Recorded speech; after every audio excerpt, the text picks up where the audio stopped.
Outside line now though for the heavy braking zone. Around the outside goes the Audi R8. Look how much Miller's caught back into play. Exactly, Miller's still start trouble. He's left on second and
standing out from the crowd is a challenge. You have the passion, courage, and ambition to do something extraordinary. You have an awesome story to tell and a wonderful vision to share with the world. At Eddie Videos, we take that vision and turn it into reality so you can be heard above the rest. You need something different, and we give you the ultimate advantage. We can help you transform your ideas, images, and clips into a professional video that brings your message to life and sets a new bar for excellence. Visuals, voiceovers, editing, animations, whatever you need, we've got it all. If you're a new business looking to make your mark or an experienced company searching for something new and amazing, we're here to help. Trust us to take your video to amazing levels of awesomeness.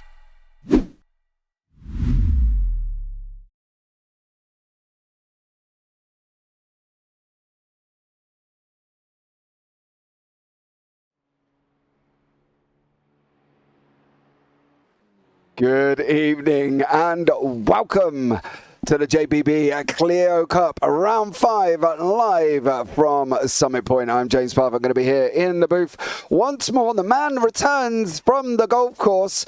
Here's Mr. Mark Fletcher will be with me in the booth, but we can have a quick look at the standings currently as they are before this evening's race. In the pros, it's Carl Ridley out in front, currently on 5.99 with Dan Mould in second on 5.84. Sam Van Olst in third on 5.58 with Stephen Burns on 5.40 and Sam Smith on 5.39. And we've got Carl Hardy, Lee Dimmer, Roger Morton, Parker Steele and Carl Jacklett rounding out the top 10. Then behind that, we've got Alan McCain, Pete Newman, Duncan Murray, Jono Johnson, Martin Sampson, Pete Van Gaal, Wayne Palmer, and then Morgan Butler. And then there's one more behind that, and that is Mr. Craig Jones. And in the AMs currently at the moment, it is Derek Crowther out in top on 6.67 with Danny Kazar in second, Mark Chappell in third with Stuart Gibbons, Andy Littler, Edward Parfitt, Dan Lewis, Chris Dixon, Rob Williams, and Sir Alan Toon rounding out the top 10. Then we've got Ollie Ricks, Charles Kellerman, Paul Godden, Jason Haddington, David Ayres, Mick Barry, John Higgins, and then Steve Hansford is in the 18th spot. Now, in the Pro Team Championships currently at the moment, there is iRace Esports are out on top on 908 with Team Goldwyn Motorsport on 896 with Team SRL in third on 850. Then we've got JPB Racing on 803. Optical Red, Pure Sims, Win It or Bin It and Send It and Bend It are 7th and 8th with Optical Green and Safeguard by Result in 9th and 10th. Simstickers, Sim Life in 11th, Results Clave in 12th, and then Momo is down in 13th. In the AM Championship, you've got DHD Sim Sport out in front on 879 with Blade Designs in second on 852 with Work Guard by Result on 639. Spiral by Result on 4th, Triple P Racing 5th, Urban Blossom Racing 6th, Air Smart Racing 7th, and then Higgins Motorsport is in 8th place. So we will go back to current live pictures. Me and Mark here. Good evening, Mark, by the way. How are you? Yeah, very well, thank you. All the better for being back. Oh, I bet you are. We were just looking at Sam Van Olst, who managed to do something spectacular here as well on track. The car snaps and then he goes and unfortunately shoots himself backwards. Now, me being the masochist that I am, is always interested to see what that looks like from inside the car. Well, this is what it looks like, unfortunately for him, into the barrier and lots of spinning. So let's hope Sam Van Olst isn't in VR there, Mark, and he's probably, if it was real life, he'd be in the medical centre about now.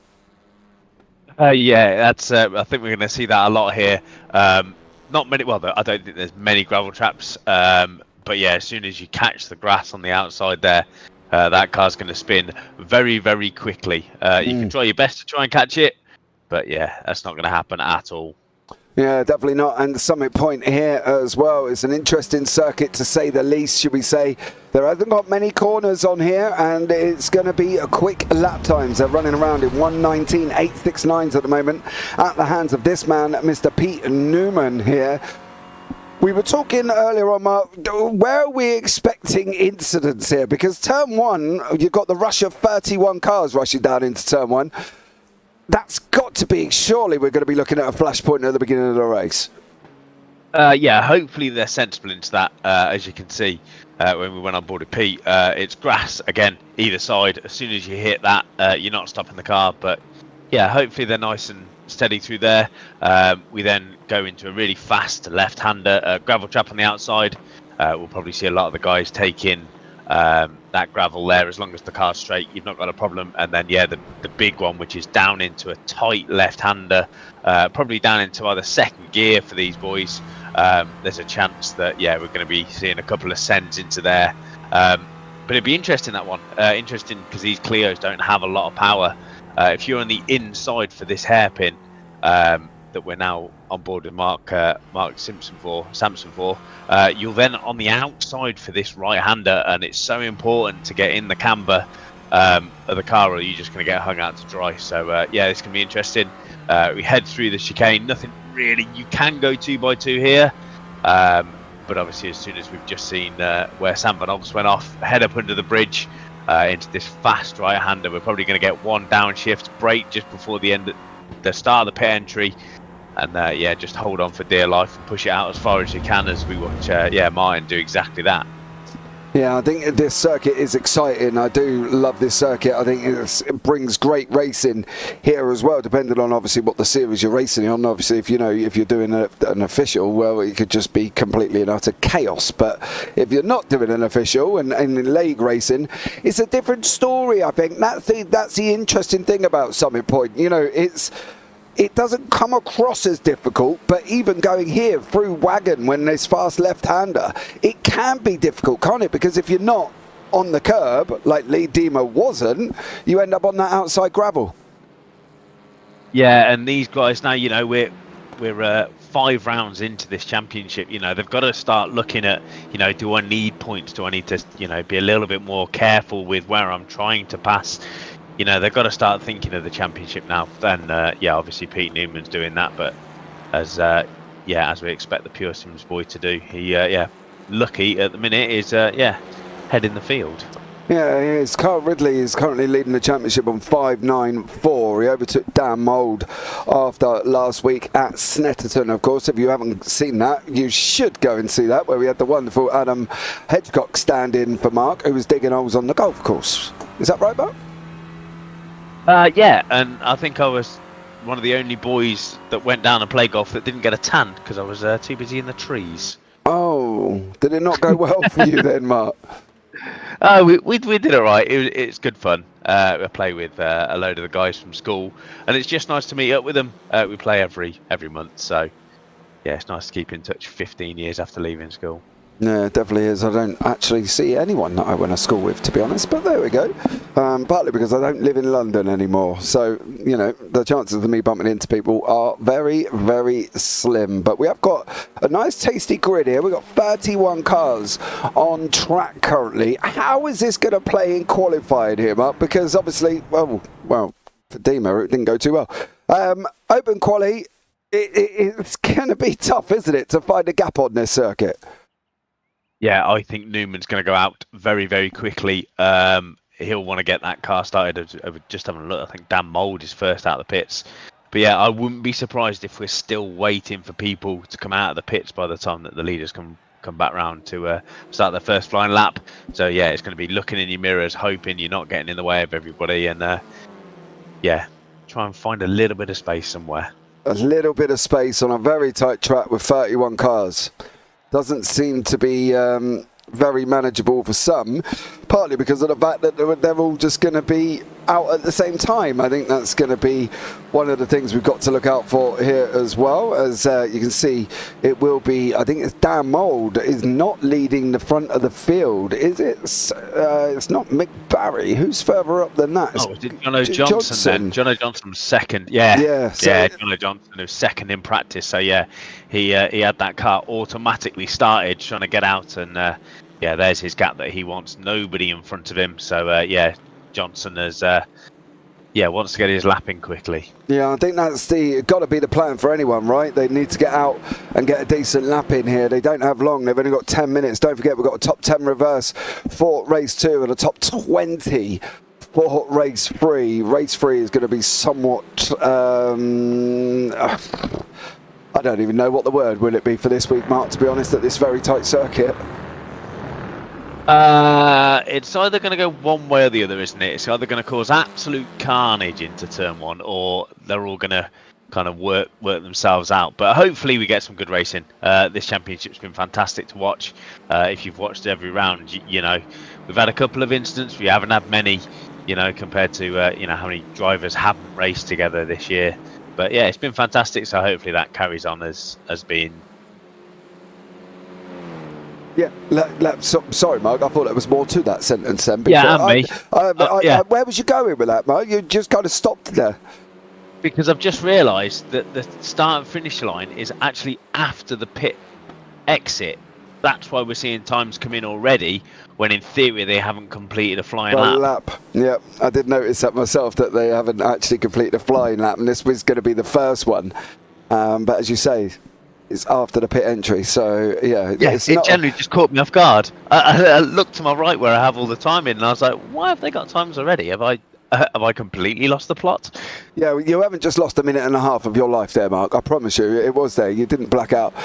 John Higgins, now, apologies for the lack of commitment from me over the last couple of weeks. Been so busy with the new business, so thought it would be best to put the main man in the car. So it is John Higgins Jr.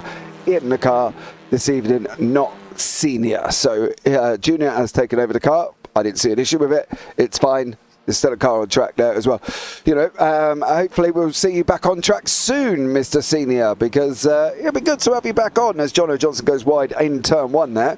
And then Newman is sitting on pole on a 1:20.114. Times have come home thick and fast. Edward Parfitt, Dima, Littler, Barnes, Chappell and Williams have not got times here. Would you is this one of these occasions, Mark? Well, I want to ask, obviously sometimes when you go into rookies, they're sitting there saying start from the pits and all that sort of thing. Would you look at starting from the back of something like this, just purely because knowing what Summit Point can be like? maybe as one of the AM drivers, definitely not as the pros. But yeah, it wouldn't be a bad shout. It's yeah, I'm going to say I hope these guys are sensible into turn one. But yeah, there is a chance, isn't there, that we're going to have a big one tonight. Yeah, there definitely is. They're all, to be fair, I think this point last season as well, they're a lot more calmer than last season. I think that's the thing. They've all got used to, some of them, are a lot of these fields are returning.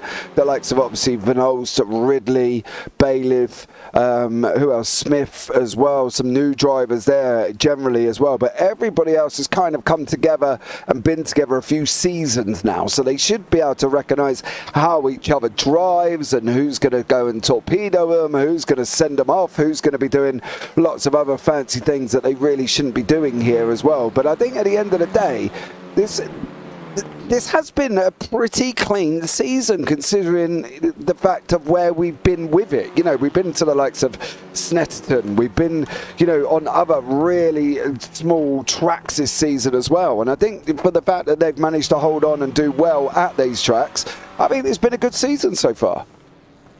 Yeah, definitely. And you know, the nature of these Clios, you watch them in real life, they're known as the mini touring car because you can bump and bang these things. Obviously, first season, it was a brand new car to iRacing, so the damage model was a little bit hit and miss. Every now and again, they seem to have fixed that. But yeah, a little bit of a door rubbing in these sort of Clios. I don't see it being an issue at all, and yeah, they can take a fair whack. They definitely can. There has been a new damage model on them as well, which has made them a little bit more flimsy than they were before. I can't remember who put it out, but somebody put it out in chat that obviously there was some changes to the damage model. They couldn't quite take as much as what they could in their first season compared to what they can now, what they could. No, hold on. They can't take as much as they can in the first season this season purely because of the damage model increase that they've done to it. So they were still working on the car to try and get it correct and how it should be reacting. I think that's the thing, hasn't it? It's the problem is with this, something like this, you're going to put a new car on track, right, Mark? It's like the BMW LMDH, right? Brand new car, you're not sure how it's all going to react. You've got to go away and make changes. Whether sometimes the changes are for the good, sometimes they're not for the good. But at the end of the day, what they've done with the Clio hasn't been a bad thing. There hasn't been many people coming out moaning about it. They've keeping it, you know, fairly as it is. You know, as a nice little touring car, bumpy touring car that you can get involved with as well. So I think, to be fair, they've actually done a good job, haven't they, so far, on what they've done with this Clio? Yeah, it's a cracking little car to race. I did a season in it last year. Yeah, it's fantastic. It's such good fun to race. You know that you can be right underneath the back end, like the back bumper of the car in front, because you can literally see the front of it. Yeah, it's fantastic. I love it. But yeah, as you said, you know, these guys, as much as we love iRacing, they can't simulate an accident on every single panel of every inch of the car to work out what it will do. There's obviously got to be some leeway, but yeah, it's fantastic. Yeah, Steve Burns has put in YouTube. Good evening, Steve. Welcome in, by the way. Oh, and Phil and Craig. Sorry as well, missed you guys. Can confirm the racing has been great. So there we go. And Mr. Senior, rubbing is racing. It is, I get that, but it's only, obviously, rubbing is racing up until people make contact, and then it becomes a full-blown thing, and that's the thing, isn't it? There's a difference between leaning on each other and then, unfortunately, torpedoing each other off. One thing we have seen less of, though, Mark, which we saw rife last season, was the whole sort of netcode internet issue that they had, wasn't there? Because there was contact from people, as we see Derek Crowther just go onto the grass there, there was contact from people about, a good few feet away at some points last season, and that seems to have sort of receded a little bit as well. Yeah, again, whether it's, you know, iRacing have updated their servers like they do every year, or it's just, yeah, they're just getting better at these kind of things. Obviously, it's all very internet dependent. There's people from all over the world, you know, racing in these championships. You know, we've got Kyle Ridley all the way from Australia. We've got Sam Van Orst from Belgium. Obviously, the John Higgins, senior, junior from Scotland as well. So it's fantastic to see these guys racing. Yeah, Mr. Senior's just taken it to a new level in YouTube chat there. He's just put, depends how you rub it. I don't know what that's in reference to. I'm not going to even fathom out and try and figure out that one, because the conversation went right downhill last week at Snetterton as well, when we had the 200 circuit, which looked somewhat questionable, and then we had the bomb hole, which even more questionable, and Mr. Hedgecock absolutely loved it last week. He fully enjoyed himself getting involved in the booth as well. So, oh, by the way, get well, Mr. Hedgecock, as well. He did have an incident the other day, and unfortunately he's got a splint on his hand, so I hope you get better soon, Mr. Adam Hedgecock, from your little incident you had. Bless you, sir. Yeah, it's going to be an interesting one. We've got about 20 seconds remaining of quali. We've got Pete Newman sitting out in front currently. Panels. Yeah, all right. Of course, that's what you meant. I love the fact, did he? As if he did. Yeah. Yeah, says the bloke that used to race an open wheel legend. Yeah, yeah, exactly. Panels. Yeah, right. Whatever, mate. I swear we're not gullible up here, mate. I'm up on the echelons of age groups here. Trust me, I do get what you meant. But we're just not going to go that way. Right, so here is the grid for race 1. We do have Pete Newman out in front with Carl Hardy in second, Sam Van Olst third, John O'Johnson in fourth, Carl Ridley in fifth, Dan Mould sixth, Alan McCain seventh, Carl Jacklett eighth, Sam Smith ninth, John Bailiff in 10th, and Wayne Palmer in 11th. Derek Crowther 12th, Danny Kazar 13th, Martin Sampson 14th, Roger Morton 15th, John Higgins Jr. 16th, Stuart Gibbons 17th, and David Ayres is down in 18th. Then on that, we've got Lee Deemer, Daniel Lewis, Paul Godden, Andy Littler, Charles Kellerman, Mark Chappell, Craig Jones, Alan Toon, Mick Barry, Chris Dixon, Edward Parfitt, Rob Williams, and then Chris Barnes is the last man on circuit. So here we go for race 1. Mark, what are we expecting? John O'Johnson win. I think Hardy... He knows how fast Newman is, and so does Van Orst. Someone's got to make a move early, so it's going to have to be on the first lap. Otherwise, Pete's just going to pull away. And yeah, I think the man in the... that's what I'm going to say. We know how fast he is. He's a season champion for a reason. So, yeah, it's got to be a first lap move. But yeah, I'm going to go John O'Johnson. Wow. Okay. Do you know what? I think Sam Van Olst is looking tasty. And I'm going to go junior for the reverse grid pole. Ooh. God blimey, I got it's right. Good, isn't it? You're getting all the information. I know, I got right. Go on. I got to write all this down, Mark. Hold on. Right, I'm going for Van Olst for the first one, and I'm going to go with, I think it's going to be, I'm going to put Roger Morton down for pole. Let's see.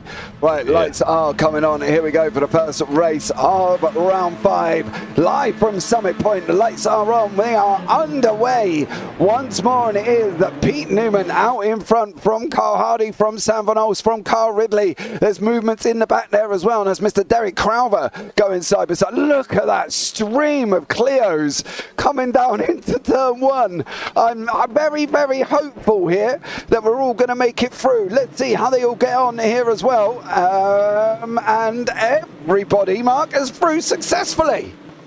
Oh no, apart from John Higgins. Oh, apart from Mr. Senior. Junior, sorry, yes. Where did he get a tap? Whoa, where did he go? Oh, there he is. Okay, that was a little bit bizarre, because he disappeared. Oh no. That's what happened then. A little bit of an internet blip, just what we were talking about. Yeah, and unfortunately, Higgins Jr. there just kind of disappeared, come back on track, and ended up spinning off. Now, I know there's been an issue, and it looks like Stuart Gibbons might have had a moment as well down here, but Gibbo's now dropped down the order. Danny Kazar Kazar and Gibbo, 2 in the AMs, of course, as well. They've had a moment as we're coming down now to complete the first lap. So apart from Higgins Jr., Danny Kazar and Stuart Gibbons, oh no, and Mick Barry. What? Oh no. Oh no. What? John O'Johnson's in the pits. He jumped the start. I think he's jumped the start. I think he jumped the start. Well, So the two people that I said was A, going to win the race, and B, get on the reverse grid are now 27th and 31st. What am I? well, the only way we're going to see that. Oh, he didn't go anywhere. So he didn't jump the start, but he didn't go anywhere either. Very peculiar. There's Higgins in the middle. I want to see if he does disappear on this one, or if it's just what happened the first time. Oh, he's 3 wide. Turns in. Morton's on the... No, he does disappear. Yeah, nothing Morton could do there. He didn't know he was there. He knew he was somewhere there. And yeah, well, goodbye, Mr. Newman. 7/10 up the road you go after 2 laps. Like it. Yeah, John O'Johnson is in the pits, and John Higgins Jr. is down in 25th there, Mark. So remind me not to let you pick my lottery numbers, because clearly he didn't go too well there, did he? So, yeah, unfortunately for Mark, not good choices, mate. No, but if they're watching the broadcast back, I definitely didn't choose them. It wasn't me, it was somebody else. Okay. Well, at the moment, I've got Sam Van Ols for the win, and he's currently sitting in 3rd place at the moment, trying to catch up with Carl Hardy. There's big movements at the back from Dan Mould and Carl Ridley, of course, leading the championship, these two as well. Sam Smith has just threaded up the inside of John Bailiff, going down into turn 1. Roger Morton is sitting in 13th. Oh! Smith's jumped into the pits. I think that was Smith across the front. Yeah, it was. It was Smith across the front of Bailiff. I don't know why he headed straight back to the pits then. That's very peculiar. Depends on what his damage situation was, but maybe I don't really get it. But he's drifted wide, and unfortunately for Bailiff, he's really hasn't got a lot of places to go there, has he? I'm not going to lie, but it depends also as well. Don't forget the track limits there, Mark. If the car's gone shooting out over the barrier, it would instantly go back to the pits anyway. That'll do it. That's what I'm going to say has happened then, obviously. Yeah. You know, Sam will probably tell us in the Discord at some point. But yeah, just got hooked on the front of that car, and yeah, nothing that either of them could do, really. No. But yeah, Newman pulling away, look, 1.4 seconds. A steady gap is building here. I expected nothing less from Newman. A class act in these Clio so far. But yeah, Hardy has a rear view mirror full of the Belgian and Van Orst. Is he going to pop to the inside? Are we going to expect that Goldwing Motorsport out? He does indeed. He's going to sit on the inside, and hopefully there's not going to be any contact. Hopefully. There's got to be in there. Oh, but the worst thing is you don't want to be on the outside for the left-hander of Wagon, because the car on the outside naturally is going to drift wide, right? They're rubbing down the straight here. Unfortunately, one of them's, Van Ols had to back out there, because look at the direction. Even though Hardy was on the inside there, Mark, he still drifted over to the outside. So if Van Ols was on the outside, he ain't going anywhere here, is he? He can't get through, because he would have been just out on the gravel at that point. Yeah, you know, as we said, you know, every left-hander here sometimes followed is mostly by right-handers, but yeah, Van Orst is right up on the back. Oh, blimey. He nearly lost him there. Yeah, That was that Clio nearly turned into a Twingo. Then Van Orst is so close to the back of that one. Yeah, and what's worse, he nearly made contact with the worst part of the car that you can on Hardy's right rear there, and that nearly put Hardy round. And lucky enough, they both managed to just rub or bump off each other as they're now going out through the final turn. 15 minutes remaining here, and once more, we got 31 cars on, 30 on track, and then we've got Martin Sampson who's on the gravel. So there we go. Van Ols is pulling out again here, trying to have a go up the inside of Hardy. Hardy's leaving the door a little bit more open there, Mark, than I thought he would have done. I thought he would have come across to the right-hand side and hugged the inside straight away. Yeah, obviously, you know what happened last time, and yeah, Van Orst's going to try and go around the outside. That was a push from Ridley at the back. Now this is, you know, they're going now to what, 2 down to 7? Is that who's that at the back of that? That's Alan McCain, isn't it? Yeah, I think that's Alan McCain in the background, it is. So we've got Hardy and all the way down into 6th here, making their way. Van Orst is trying to go round. The racing line has put in there as well. There's Sam Van Orst, the legend. And I've got a funny feeling Dan Moll's just lost a position to Alan McCain. He has. And then we've still got battles throughout the field as well. Further beyond that, Carl Jacklett has got the likes of John Bailiff, Wayne Palmer, Derek Crowther, Roger Morton up behind him. Morton's only got to go one more for the pole position. And then even down here is an interesting one, because Dan Lewis is being chased down with Chris Dixon, Rob Williams, Chris Barnes, Mick Barry, Chris Barnes, Rob Williams, Chris Dixon and Dan Lewis are fighting out as well. And in front of that, Mini-Me's having a good old go. He's up 8 places into 21st at the moment as well, and he's left basically his championship contender there as well, Gibbo, behind at the moment. So Mini-Me's doing an absolutely stellar job, as is, that's Alan Toon fighting out with Daniel Lewis as well. So there's battles all the way through, including Sam Van Olst, Carl Hardy, round turn 1. Van Olst is going to have the outside line here this time though, Mark. How's this one going to, Mark, going out through Wagger? Because this is Van Olst's, well, he's been alongside the most. Well, all right, and he comes out. Can he get through the outside there, Mark? That's the question. It's risky because Hardy's just going to open the steering. I kind of think, just judging from the way that the cars are reacting around here, you've almost got to put a block pass on the car to get past. But yeah, Van Olst has got nowhere to go really. He's going to try and hang it around the outside here. This is going to be brave because again we're doing 2 right-handers, but yeah, backs out of that one. But yeah, this massive train now, Mould is in the hot seat. I would say he's just watching, waiting. If anything happens, you have to capitalise on the slightest of mistakes, because you can see how Van Olst has literally been glued to the back of that safeguard by result car of Carl Hardy. And yeah, the man that doesn't really care about any of this, Pete Newman, 4 seconds now, that gap. The way that we're watching this now, you want this to be the lead of the race, but yeah, Newman checking out. Yeah, he definitely has. He's gone. There's action behind as well. You've seen him, they pull out behind that as well. Dan Mould's going to try and send it out the inside of Alan McCain. Is McCain going to leave the door open, or is he going to come across his nose? He doesn't leave the door open. What happened here with Martin Sampson just diving up the inside of Roger Morton? Morton's going to hang it out around the outside of turn 1 if he can. Sampson's got him. Morton's still alongside. How are they going to go through Wagon? What happened with Sam Van Olst and Carl Hardy? Nothing. What happened with Roger Morton and Martin Sampson? Sampson's going to go for it. There's only one way he's going to end up. Oh, just on the gravel there, Mark, but they managed to get through. Well, nearly, should we say, without any issues. Oh, there was contact. He's on the grass. This is it. Oh, Morton. Well, that was a well to stop then. Yeah, that was somebody else as well on the grass. Sam Van Olst is on off track. And Dan Mould as well. Dan Mould slipping down. So Van Olst and Mould, they couldn't have come together. There's about 5 places difference. Well, this is what happened with Van Olst. He's just gone in too hot. What happened with Dan Mould there as well? And unfortunately, where actually is Dan Mould? We're going to have to flick to another replay. He's in a different... Oh, he's drifted out on the front of Carl Hardy. And they're both playing in the grass together, eh? Yeah. Both there, gardening. Rumours.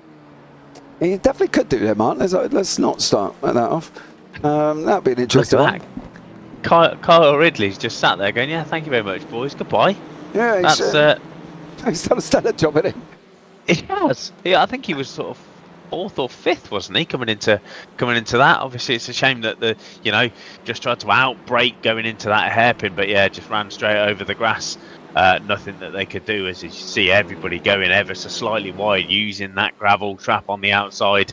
But yeah, fantastic for the Win It and Bin It team, as well as Alan McCain. He's jumped up now 4 places just from sitting back and waiting and watching. But yeah, Van Olst had to go for it. He was so close to the back of Hardy's car for such a long time. But then him going for it there, Mark, caused him the problem that he did have, where he ended up outbraking himself and going off track. The likes of Carl Jacklett has picked up places. John Bailiff, Wayne Palmer has picked up as well. For Dan Mould's situation, he's gone in, he's drifted wide, and unfortunately Carl Hardy can't disappear. We're not in Harry Potter. He can't just Expelliarmus himself. And unfortunately, it's the way that Dan, obviously, he's come through the corner, he's drifted wide, caught Hardy's front end, and Hardy spun him round, unfortunately. There wasn't really a whole lot that Hardy can do in that, I think, in that situation, or am I misreading that situation? No, I think you have to go for it. You have to take that risk, and it just didn't work for him. There isn't a lot he could have done, and obviously as soon as he saw Van Olst on the inside, you can't turn in at that point. So you are hung out to dry, and everybody is going to be on the apex in front of you. So, but yeah, Carl Hardy's having some trouble here as we jump on board with Mark Chappell. He's having a decent race at the minute, up 8 places already. Is flying is Mr. Chappell, trying to get on the back of Andy Litter. Oh dear. Well, that ain't going to get you on the back of Andy Litter. It's not. It's going to allow Senior back through. Yeah, it is. Roger Morton's battling away with Craig Jones here. Two admins having a fight as well. And we've got Mini-Me who's trying to stay in front of Gibbons, Lewis and Barnes. So he's doing a stellar job at the moment. Still up 9 places, picking them off as they go. Morton's just gone past Craig Jones there. I bet that's going to be a kick in the teeth for Craig Jones because, well, unfortunately, they're two admins. So that's going to make admin chat very interesting. Danny Kazar had a little bit of an incident here. I'm not quite sure if Mini-Me might have been involved in this. I'm not... or did Kazar do that all on his own? No, he's... Oh. Okay. They were involved together. Yes. Brake pads need changing on that car, I think. Yeah, I'm not too sure if Kazar managed to get that stop there. He didn't have a lot of places to go, and unfortunately the only place he did go was into the side of Mini-Me. So Mini-Me's still up 7 in 22 places. See John Higgins there, Junior, bouncing around in the background. I guess somebody else doesn't have fibre optic like myself either. We are watching Andy Littler, who's just gone up the inside of Charles Kellerman. I'm keeping an eye on that front pack. Don't worry, you're not going to miss any of the action, but there is action further down here. Kellerman's going to try and get the inside for Wagon, and Littler's going to try and hang it around the outside. Are they both going to make it through? They do. Kellerman pulls up tight on that one, but he puts himself under attack from Littler, dropping down now through the right-hander of Shoot before they're coming into the hairpin. Oh, Junior's gone again there. Oh, Junior. Slipper, Dad. Slipper. Oh, dear. Yeah, Littler off onto the grass. He's going to get that Clio as quickly and as safely back onto the track as he can. He'll look into his mirrors now and pull out. As we're having a look now at Wayne Palmer from Simstickers and Sim Life, the title sponsor of the Clio series this year. It's good to see Wayne back, actually. I haven't raced Wayne for a long time. Very good in a single-seater is Wayne. So yeah, he's obviously Paul Godden's teammate for this year, as yeah, he's trying to defend now from Derek Crowther. Derek having a fantastic race, not done anything special, up 4 places, so that's just obviously the people that we've lost at the start. Jono Johnson, obviously, then we saw Van Orst, and obviously Hardy had that coming together. So yeah, he's doing well, leading the AM Championship. He's got a car between himself and David Ayres, so that's great as well. And yeah, Paul Godden doing well in P13. Yeah, Dalmode here having an incident as well. He's looking all out of shape there. He pulled up, and unfortunately I think that's the end of Mold's evening in race 1 as well. I'm not quite sure. Basically, if we can have a look back, I want to see what that situation was with him the first time. Did Carl Hardy end up off track? I can't see Hardy ended up off track there. Can you? Was Hardy off? No, he just outbraked himself, didn't he? And yeah, I don't think Hardy was off track there. I also don't think Hardy had anywhere to go with Van Olst going in like an absolute torpedo, unfortunately. So Hardy had to turn, otherwise he would have ended up off track. So can there be much of a moan about it, do you think, on that one? No. No, I think the move was there. Whether Dan then didn't see Hardy or assumed he'd be a little bit closer towards the sort of the end of the track, but yeah, nothing you can do. Like I said, you can't turn in when Ross is there. You know, he's having his own little accident. He's mid-accident when he's coming past Carl Hardy. So yeah, one of those where you've just got to sit tight and then just hope that the apex is still there when you come round to hit it the next time. Yeah, definitely as well. We are on board with Hardy now as he's chasing down Alan McCain here, who's in 4th place in front of us as well. I think that's the thing, but the fact that Van Olst went straight on there, Hardy couldn't turn in even if he wanted to, and he had to wait for Van Olst to go torpedo in past him before he could actually turn the corner. And of course he's got to try and make the corner, but is the emphasis then on Mould, who's got to tighten up that corner? Because if you looked at it, Mould did drift out, didn't he? He wasn't tight to the apex. Well, yeah, saying that, maybe he was, but I suppose there was still nowhere for Hardy to go on that one. As Hardy's trying to go around the outside of Alan McCain now. This is going to be a brave move around the final corner. So, but then he's going to have a run out as well, Mark here. He's going to go try and get alongside him down the start-finish straight. That was a fantastic move. If he pulls this off, that is absolutely fantastic. He's squeezed McCain over to the right hand side on the final turn, and just give him the old cut back, and he'll just brake slightly early here, get it stopped, get it on the apex. McCain gives up that position as we go wide. Is he going to hold it? No. McCain says that's a mistake by you, Mr. Hardy. I'm going to have that position back. You're going to need to try harder again next time. But nice dance that these Clios are doing. As a man who's been awfully quiet and somehow now found himself in third is Carl Jacquelet, and we know how difficult that man is to pass. Yes. We've seen that before. I think we saw it at Monza Junior, I think, last year. Carl, fantastic defensive driver. Some like it, some don't. You put the car where he wants to, and you're not getting past Jacquelet easy, that's for sure. But isn't that his priority? Because you are racing, right? We're not here to say, Carl, you got to move over the way because you got the likes of Bailiff and Hardy and McCain and all that behind you. You are racing, so he's got the right to defend for his life, hasn't he? He can put the car on the inside, can't he, and just run him out wide every single time. Yeah, exactly. I've raced a car for a long time. He's one of these really annoying drivers that puts his car bang smack in the middle of the circuit when he's defending. So you don't know whether to go to the inside, or you don't know whether to go to the outside, and he'll just put his car perfectly in the place as we watch Hardy trying to go for take 2 on Alan McCain. Is this going to work now? Please hit your braking point here, Mr. Hardy. You locked up last time. But, this looks a little bit more under control, and Alan McCain is going to get hung out to dry a bit here, I think. They leave each other space, which is absolutely fantastic. As John Bailiff is just sitting in the background saying, boys, if you guys are going to go side by side here, we're banging doors again as we go down the straight. And they're too wide as well, and a back marker involves Alan Toon trying to do his best, got caught in wagon. An absolutely terrible place for Mr. Toon to get caught there. He just didn't have anywhere to go. But Alan McCain is hanging on from Carl Hardy with Carl Jacquelet. McCain, Hardy got a big old slide on there.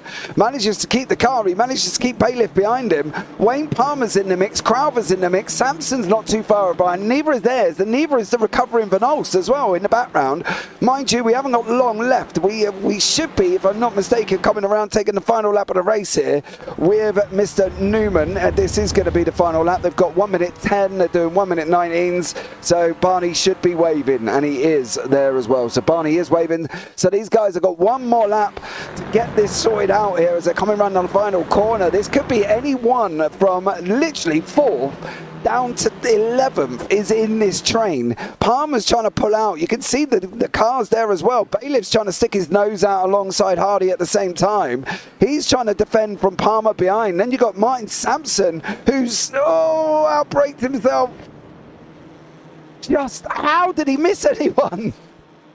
It's absolutely bonkers, isn't it? And I think we need to tell Pete that it's not Sunday anymore. He's just pulled out this gap and just driven away from the field in race number 1. That's fantastic. Van Olst is going to kick himself if he can't get past Sampson. He's P11 at the minute.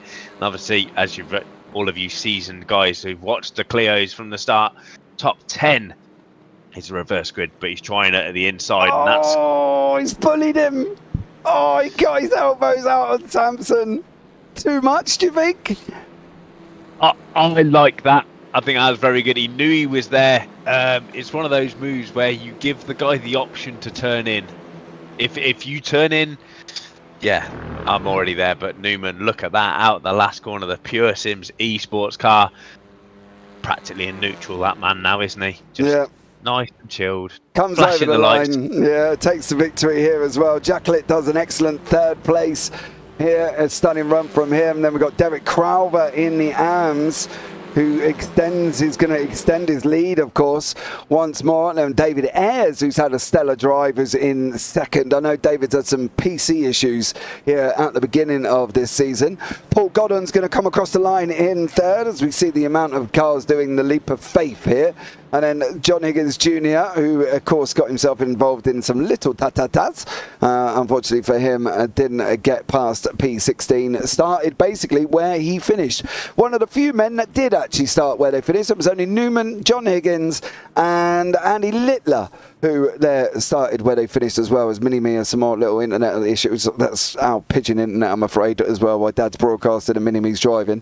I can't, unfortunately, help that one as we wait for the other cars, the likes of Danny Danny Kazar coming across the track, and Mick Barry as well. So there we go. That is going to be the end of race 1, and we can bring you up the results here as well. And let's see how this one out in unfolded. Pete Newman out in front by 6.4 seconds. Kyle Ridley second, Kyle Jacklett third, Kyle Hardy fourth. Then we Kyle Ridley, Kyle Jacklett, Kyle Hardy. Sorry, I got that wrong. John Bailey fifth, Wayne Palmer sixth, Derek Carver seventh, Alan McCain eighth, David Ayres ninth, Sam Vidal's 10th, Martin Sampson is in 11th with Lee Deemer. Of course, Derek Carver takes the AM wins there. Paul Godden in 13th, Mark Chappell 14th, Stuart Gibbons 15th, Charles Kellerman 16th, Dan Lewis 17th, and Craig Jones is down in 18th. Roger Morton behind him in 19th, Edward Parfitt, Andy Littler, Chris Dixon, John Higgins Jr., Rob Williams, Alan Toon, Mick Barry, Danny Kazar, Dan Mould, and then beyond that we've got Chris Barnes, Sam Smith, and Jono Johnson there as well. So, you know, all in all, not a bad opening race. There was some, obviously, incidents and that as well, Mark. But at the end of the day, it was relatively clean, to be fair, considering how much chaos we thought we were going to see. Yeah, it was so important that we got through turn 1 as we did. You know, the guys weren't being so crazy. Even when we did see the 3 Ys, the drivers backed out either side, so that was fantastic. But yeah, Kyle, Carl, and Carl being second, third, and fourth. It's very good. It's almost like a good tongue twister, that, isn't it? But yeah, the man who I would say salvaged the race there, Sam Van Orst. You know, that last lap pass has put him on pole for race number 2. That's fantastic. And yeah, there's a lot of people in there that have definitely got a lot of pace this evening. Yeah, there you go. James, you should get Mini-Me another interlet line for his rig. Well, if he pays it, he can do it, can't he? Not going to lie. Unfortunately, I still live in the likes of Somerset, and unfortunately, we still don't have fibre optics, so I'm still chasing every day. But the thing is, they send me through mail saying, fibre optics here. So you go, yes! And then you go online, and the checker turns around and says, no, sorry. And you're like, that's just false advertising. Not happy. Yeah, it's somewhere near. Yeah. My dad's got the same problem. It's like, you know, he doesn't use the internet like we do, obviously. But yeah, you get these things saying, oh yeah, super fast fibre broadband. It's like, yeah, where is it? It's in the next village along. Great, thank you. You've really helped. Yeah, or I ring them up and I go, where's the box? And it goes 50 yards down the road. I'm like, you're kidding. Like, I can't get in that box. He's like, no, unfortunately, you know, we've got some licensing. And I'm like, great. 50 yards down the road. Nowhere, literally, I could go and connect it myself and I would have it. But apparently, I can't have it. So I'm waiting. Guys, I try every week. Every single week, I ring them up. I'm like, what's the progress? Yeah, no. I'm like, right, great. Any idea of timeline? No. Wonderful. Thank you very much for that. So there we go. Right, so we're going to wait for the cars to grid up. They do have 5 minutes to go and nip away and grab a drink. I'm just going to have a quick swig of a drink as well here. So, yeah, Mark, carry on for a minute. Yeah, it'd be interesting here, actually. I haven't... It used to be a thing in iRacing. It'd be interesting if it still is. The tyres come out of the... When you grid a car, the tyres come out at a certain temperature, and the longer you sit on the grid, the cooler the tyres get. So whether that's still a thing or not, I don't know. So is it better to come out early or is it better to come out late? No, I'm either always getting a drink and then realising that I'm about to be late for the grid or miss it. But yeah, I always tell my boys to, you know, leave it till the end. You leave it to like 15, 20 seconds before the race is actually going to start. Whether it's still a thing, but yeah, back in like 2013 it was. Okay. I don't know. I haven't been on the service. No. You've been on longer than I have, clearly. I haven't been on the service in 2013. Not going to lie. 2009. What? The game was out? No, that's when I joined. It was out in 2008. I joined it in 2009. Oh, okay. I'm an actual 35-year-old veteran. Nice. So yeah, seen a lot of changes. Yeah, we have. I haven't seen that much, not going to lie. I think I joined the service in 2020, late 2020 or 2021. Not sure. There as well. It is a thing, but doesn't really affect the Clio, says Steve Burns. So there we go. Right, Vanos is on pole here, Mark, as well. And I've just really got that wrong here because we're not going to have time to look at the grid. But we've got Vanos, Ayres, McCain, Crowther, Palmer, Bailiff, Hardy, Jacklett, Ridley, Newman, Sampson, Deemer, Godden. Chappell and Gibbons is your top 15 currently at the moment as well. That's my fault. I do deeply apologise. But Sam Van Olst is out on front here. He is on pole position. We are going to be up underway. We are going to be racing down into turn 1 very, very shortly. And there we go. And look at Van Olst go. He is already gone. David Ayres has already got Alan McCain crawling up right beside him as well. With Derek Crowther behind that, John Bailiff, Wayne Palmer, everybody fighting out currently at the moment here as these guys are coming rushing down into turn 1. Whoa! Charles Kellerman. Stage left. Yes, and then they're three wide as well. Oh no! This can't work. 4 wide. Jono Johnson and Dan Moulds in there just wrestling their way through all of this, all at the same time here. And now Chris Barnes is somewhere in the mix of all that one. So is Sam Smith, Andy Littler. They're swapping places. That's Jono Johnson trying to go around the outside of Chris Dixon. Does manage to make it through there as well. Sam Van Olst is out in front, guys. I've not missed him. He is still there, but he is just out in front as well. It looks like David Ayres has just taken a diver. Get the car out of the way. Oh, hug the line. Stay where you are. Stay, David Ayres, good boy. As everybody comes through, that's going to put him right down at the back end of the pack there, and Craig Jones was the last one. Kellerman went shooting off to the left there. I've got to have a look. And also, Mini-Me's gone as well. I'm wondering if Mini-Me has been involved with David Ayres. It doesn't look like he has. So what did Mini-Me get up to here? Oh. Goodbye. Barrier. Yeah. Oh, and a repair bill for Dad as well. Yeah, not entirely sure where that was or who that was. Oh, there you go. It was Dan Mould. Ah, there's that contact patch that we said at the back end of these Renault Clios that just sent you sideways very, very quickly indeed. Yes. But, yeah, not ideal. Hopefully he comes back out and yeah, at least try and make up some places. But yeah, we you not think?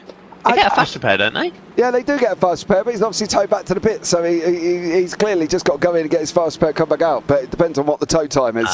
I'm not going to lie. Carl Jacklett under attack once more from Carl Hardy. Hardy going again at Jacklett here as well. Jacklett placing his car on the inside. Hardy's just got nowhere to go apart from on the brakes. Van Olst is out in front with McCain, Crowther, Bailiff, Palmer, Jacklett, Hardy, and then everybody else as well. There's literally no gap right the way down to Lee Deemer here as well. Is the only man with Martin Sampson's got a little bit of a gap to Deemer, and then all of these guys in front, these top 10 are very, very well placed together here as well, and there is literally 4 seconds between the top 10, and Newman is still in 8th place at the moment as well. He's just, I think Newman is such an old wise dog, right? He just reminds me of old Reliable out of that program Lady and the Tramp, you know, and he just goes about his business, doesn't he? He knows where to pick people off, he knows how to play the reverse, he knows how to contemplate doing things, he knows like that to stay out the way, do you know what I mean? And he just knows, which is great. And if anybody wants to learn, that's how you should look at learning, shouldn't you? Watch Pete Newman on the reverse,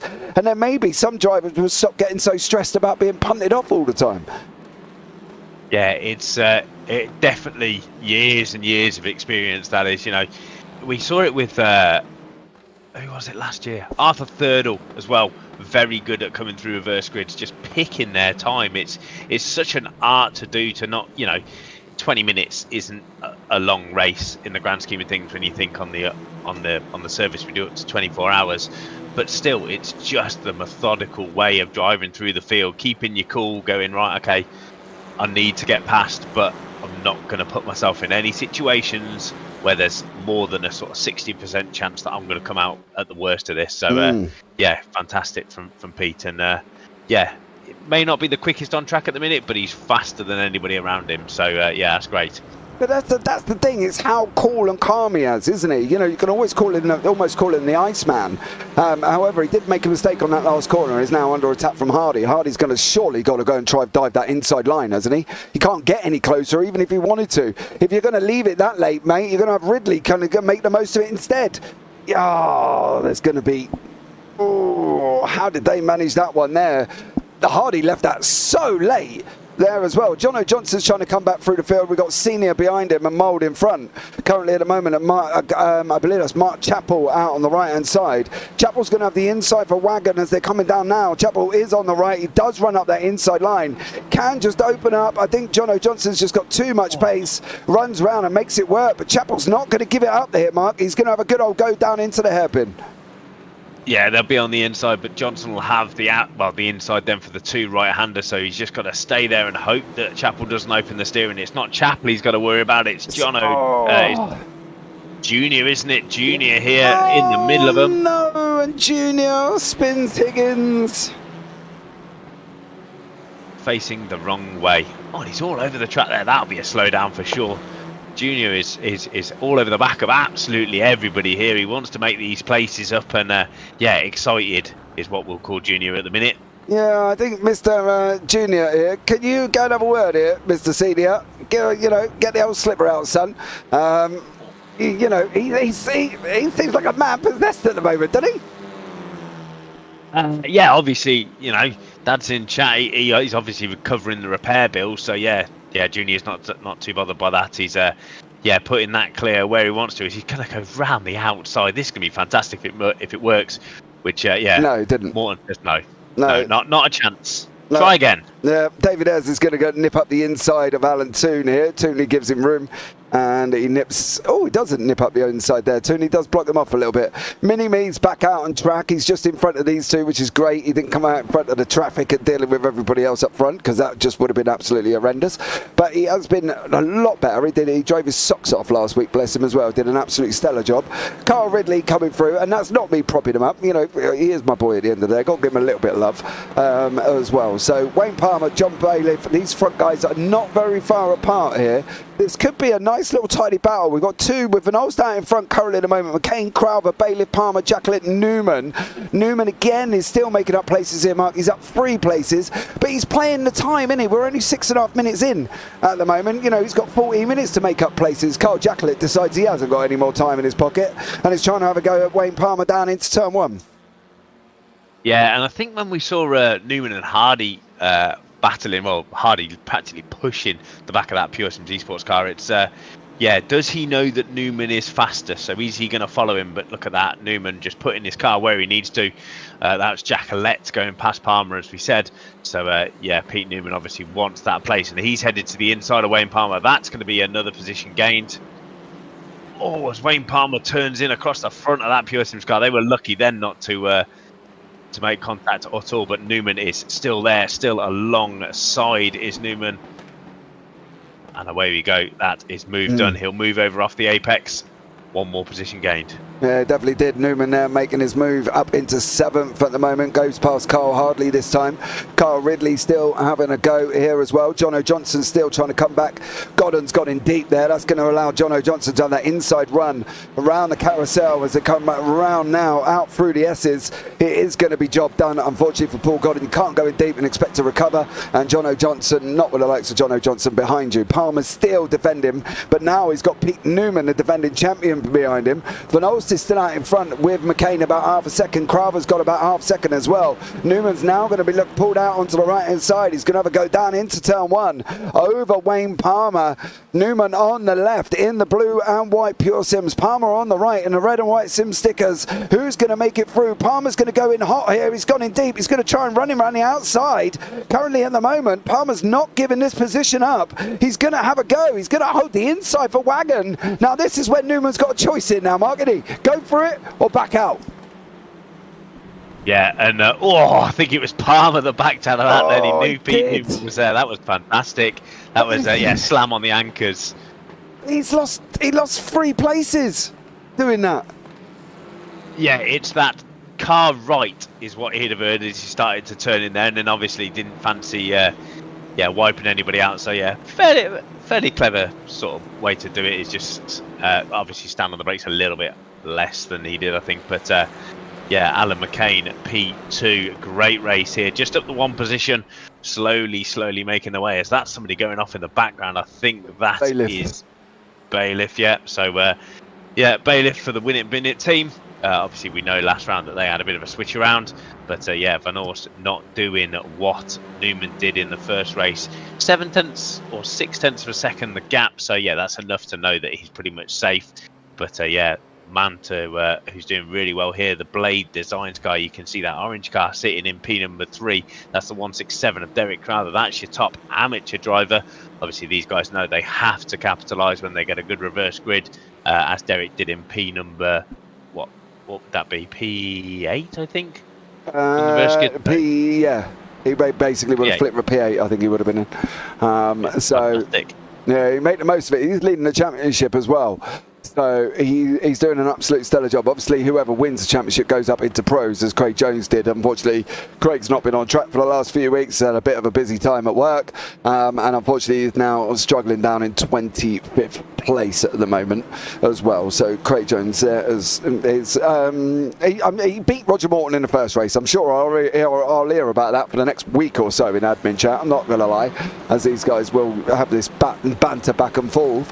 Van Aerts is still holding on here as well. Love a comeback drive, said the racing line there. Well, yeah, I don't mind a comeback drive either, but as long as it's done in a clean way, which of course is Jack Johns, I believe. If that is you, Jack, welcome in. Thank you so much for joining us. And Jono Johnson with Stuart Gibbons. Roger Morton battling away with Paul Godden further down. This is in 14th and 15th place. There's a couple of more battles behind that with the likes of David Ayres as well. But currently in 20th is Rob Williams. So that's going to give him a bit of a shock. The fact that he's landed on pole position if he stays where he is for the next race, reverse. Yeah, exactly. I literally just had a look at that now because obviously we're halfway through this race at the minute. Still a lot of time to go as David Ayres from Results Clothing is trying to get that position now off Rob Williams. You see him moving left and right, trying to fill the mirrors of these little Clios. Backs out of it, gives him a little push. Oh, that was close. Yeah, that could have been. Yeah, that could have been a little bit more than a little push there. I'm not going to lie, these calls are both AM drivers, so it could have been a little bit more scary than that one. I want to jump up and just see what's going on up here at the moment with Van Aerts and McCain and Crowther. Crowther's keeping McCain honest. I'm not going to lie at the moment. And then they've got a bit of a gap to Carl Jacklett at about 1.2 seconds, who in turn has got Bailiff, Newman and Hardy tucked up right behind him here as well. So Jacklett's got a little bit of a fight on his hands once more. Morton's still going at Godden all the way through this race as well. And Ayres is still trying to have a go at Williams for that pole. Sam Van Aerts, though, he was looking quick in race 1, though, Mark, wasn't he? You know, and it's no surprise that he's made use of the reverse grid. And it's looking like, I'm going to say looking like, with 8 minutes to go, that he's going to go out and take the victory in race 2. Yeah, he's been fairly consistently, Sam. Not had the luck all the way through the season, but yeah, yeah, fantastic to see the Goldwing Motorsport car heading up to the front. Who was his teammate? Duncan Murray. Yes. Duncan hasn't raced for a few weeks. I know he's had some issues as well. I can't find where Duncan come out, but Duncan, yeah, isn't being able to race at the moment. I think Duncan's got some stuff going on. I remember they came in together as we see a massive lock up there from Sam. So he obviously knows we're talking about him, but keep it on the black stuff, Sam. But yeah, it's great to see him. We know Alan McCain is no slouch in these Clios. Again, new face for season 2 is Alan. He brought Sam Smith along with him as well. So yeah, the iRace Esports boys and yeah, Derek Crowther and Jack Collette are the only guys at the front now that we saw in season 1. They are. I think was Alan McCain not in season 1? I don't think so. Was he or not? I can't remember. I don't think so, but he's on the defensive now, very early. He obviously, took a little bit too much sand, as we say, as Derek Crowther just going to sit just on the inside there of Alan. He knows he's there, as in the background there we see Newman trying to put a move, and that's on John Bailiff. What a move, Pete.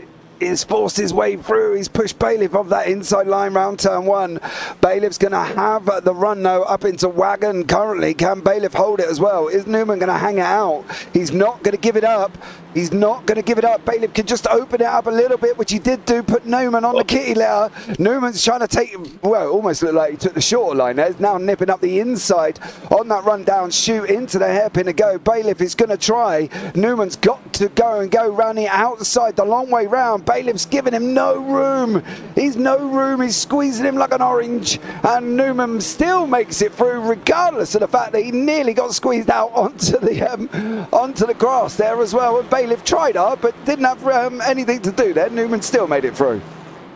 Yeah, that move was set up by Newman as they came down the straight. That's how far in front this man thinks. Yeah, okay, it did look like he went off the track to pass him, but yeah, when you get squeezed out, you have to open the steering on the inside. That's what you do. It's just racing. As yeah, Derek Crowther again, right up behind Alan McCain. Yeah, sorry, I thought they were weaving across the track there. I thought Crowther was going to go for it. He didn't quite go for it this time.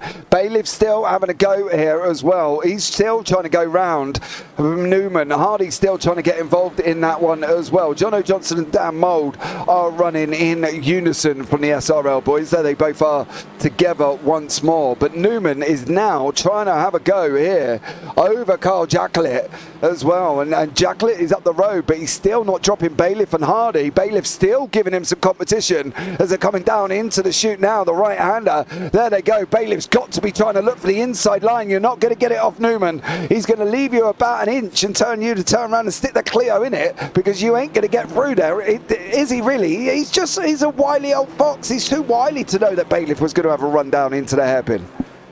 Yeah, it's one of those as well that obviously the higher you get up the grid in these reversed grids, the boys around you are all doing the same. They've all made places up, you know, and they get faster. Everybody he's coming up against now is getting quicker. I always find it's the first sort of 5-6 are easy to get past quick. You kind of push him into a mistake, but as you can see, yeah, Bailiff is not going anywhere at all, and Hardy is there just for good measure as well. So yeah, Pete on his way up 5 places. So obviously started P10, the winner from race number 1, now up into P5. Whether he gets onto the back of Jackalette, well, that's yet to be seen. But yeah, a decent lap, but only 4 tenths is the difference between himself and Jackalette that time by. Yeah, definitely. I don't know if he's going to have enough time here, and if he does, one thing catching Carl Jackalette is another thing passing him. Hardy's going to have a go over on Bailiff currently as well. These guys are nose to tail once more. Paul Godden is still battling away with Roger Morton for 15th and 14th place respectively, and in the background there was Danny Kazar coming through at the same time, who's trying to get onto the back of him. At the moment though, this man is sitting in pole, David Ayres. We were talking about this as well last week, I think. Was it last week? I think there was. But the difference between Rob Williams and where David Ayres is, right? David Ayres is in 20th. He goes into pole. Williams stays where he is in 21st place and doesn't have the luxury of jumping 20 cars on the grid. It's such a weird concept, the reverse grid. The fact that David Ayres is going to go shooting forward 20 places and Williams is going to miss out by 1 place here with Sam Smith, with obviously him staying in 21st. It just so bizarre. Yes, but that's why we do them, because it puts these guys up at the front, you know, where, you know, have a go at leading the race. It's fantastic to see. It's great to see the AMs, to watch the pros sort of chase them down, sort of, yeah. It's great. I love reverse grids. I've got a lot of time for reverse grids, but yeah, fantastic. And we're catching back markers here. So Sam Van Orst is going to probably be on the flashes pretty quick. I don't know who that's in front. I think it's Lee Deemer. Yeah, it is. Yeah. It is Deemer in front. Now, I know obviously there was talk about flashing lights this week as well, after they were seen in the GT4s. Somebody was flashing their lights vigorously. There's a mixed opinion of flashing lights, right? You know, people are saying flashing lights is fine if you're approaching a back marker and you're going to try and go through. That's fine. Deemer, well, he doesn't move off the line, which at the end of the day is what we generally say to back markers not to do anyway. It's down to the lead car to get past. Isn't it, Mark? It is, and there's a lot of people moving on the left-hand side. That's Carl Hardy back to the pits. Bailiff's gone down too. Well, I think we lost... who else have we lost? We've lost somebody else. Who was running 20th? David Ayres. It looks like we've got... Airs down 2. Oh, we've lost Hardy, Bailiff. I'm trying to see if that started from here. We'll keep an eye on it. There, Bailiff and Hardy on the inside. Oh. Hmm. Yes. 2 Clios trying to make him a GAN is what that happened.